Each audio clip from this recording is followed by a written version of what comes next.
এই মস্তিষ্ক রয়েছে না, এই মস্তিষ্কর দাম গবেষকরা জানাচ্ছে, যদি বিজ্ঞানীরা জানাচ্ছে, যদি বানানো যেত তাহলে 5,000 কোটি টাকা লাগতো এই মস্তিষ্ক বানাতে, তো এত সুন্দর হতো না। এই মস্তিষ্ক চালাতে যে বিদ্যুৎ লাগে, এটাকে 2,000 কোটি কিলো ওয়াট বিদ্যুৎ লাগে। একটা মস্তিষ্ক পুরো বাংলাদেশ চলে যাবে, আর কিছু বিদ্যুৎ বাইরের দেশে বিক্রি করে এই দেশ টাকা রোজগার করতে পারে। এই আপনি চিন্তা করেন যে শিরোপোষের এগুলো, একটা তারের হেডফোনকে পকেটে দেবেন আর বের করবেন, দেখবেন ছাড়াতে হচ্ছে, তাই না? জুড়ি জানা এই পুরো শরীরের মধ্যে এরকম জড়ানো পেছনে যত শিরা আছে না, এই শিরাগুলোকে বলা হয় খুলে খুলে রাখা হলে 11 একর জমি লাগতো, 11 একর জমি লাগতো। কেন ইমাজিন আমাদের মধ্যে কি রয়েছে, পুরো শরীরে 650টা মাংসপেশি রয়েছে, যা ইনস্ট্রাকশন দেবেন তাই করবে। আজকে একবার ভেবে না কাল একটা বাইক কিনবেন, হন্ডা কিনবেন, আপনি বাইরে বেরোবেন দেখবেন সব বাইকের দিকে নজর যাবে, এই বাইকটা ভালো, এটা সুন্দর, মাইলেজ ভালো, কোনটা ভালো, কি দেখবো। যতক্ষণ না কিনবেন মস্তিষ্ক আপনাকে ছাড়বে না, ও চিন্তা করতে থাকবে। ঠিক সেরকম একটা কমেন্ট যখন দিয়ে দেবেন, এই মস্তিষ্ক আপনাকে ওই কাজে এগিয়ে নিয়ে যাবে।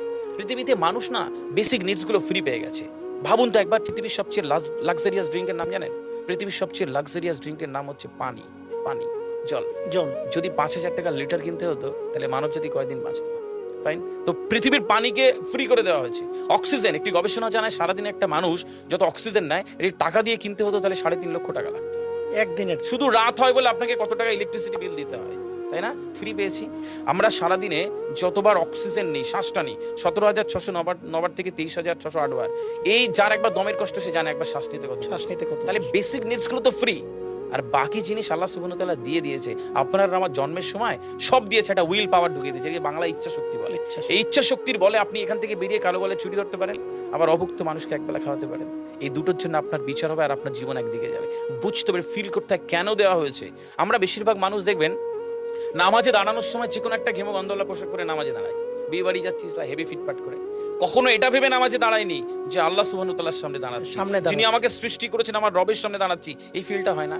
আমি সিজদায় গিয়ে বলি সুবহানা রাব্বিয়াল আলা, ও ঢাকায় নামাজ পড়ছি আর ঢাকুরিয়াতে রয়েছে আমার মন, কেন মানে বুঝি না। আমার তাকবীরে তাহারিমা করি আল্লাহু আকবার, আল্লাহ সর্বশ্রেষ্ঠ, ফিল করি না।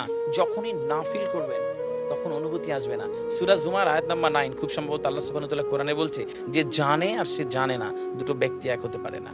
সুতরাং বুঝতে হবে। হাদিস শরীফে আমরা সবসময় পড়ি না যে শহীদের রক্তের তুলনায় জ্ঞানীর কলমের কালি অনেক বেশি মূল্যবান? কেন বলেছে? ফিল করতে হয়। এই ফিল যখন কেউ করবে তখন তার জীবনটা বদলে যাবে।